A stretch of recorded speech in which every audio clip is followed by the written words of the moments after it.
काफी साल पहले की बात है। राजस्थान के एक छोटे से गांव में एक पुरानी हवेली थी। लोग उस हवेली को शैतानी हवेली के नाम से जानते थे। इस हवेली के बारे में लोगों का कहना था कि ये हवेली भूतों का घर है और रात के समय यहाँ से अजीब और गरीब आवाजें आती हैं। एक दिन एक जवान पत्रकार राज, जो असाधारण गतिविधियों पर शोध करता था, उसने फैसला किया कि वो इस हवेली में जाकर सच का पता लगाएगा। राज ने अपने कुछ दोस्त सुमन, रमेश और नेहा को साथ लिया और वो सब मिलकर रात को हवेली में घुस गए। हवेली अंदर से और भी ज्यादा भयानक थी। अंधेरा और सन्नाटा चारों ओर था। जब वे सब पहले उस हवेली के पहले कमरे में घुसे तो उन्हें देखा कि दीवार पर पुराने और खौफनाक चेहरे वाले तस्वीरें लटकी हुई थीं।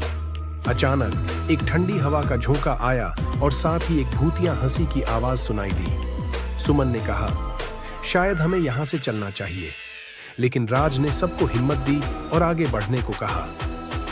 जब वे दूसरे कमरे में पहुंचे तो उन्हें देखा कि वहां एक पुरानी कुर्सी हिल रही थी, जैसा कोई उस पर बैठा हो। नेहा ने डर के मारे अपनी आंखें बंद कर ली, लेकिन राज ने अपनी टॉर्च से कुर्सी पर रोशनी डाली। कुर्सी पर किसी को देखकर सबके रोंगटे खड़े हो गए। एक भयानक शक्ल वाली आत्मा उन्हें घूर रही थी।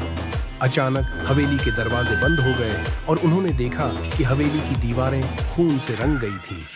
वे सब चिल्लाने लगे और निकलने का रास्ता ढूंढ रहे थे। रमेश को एक कोने में एक छोटा सा रास्ता दिखाई दिया। वे सब मिलकर वहां से निकलने लगे, लेकिन तभी हवेली के अंदर एक औरत की आवाज सुनाई दी। चीख इतनी भयावह थी कि उनका खून जाम हो गया। जैसे तैसे वे बाहर निकले और सीधा पुलिस स्टेशन गए।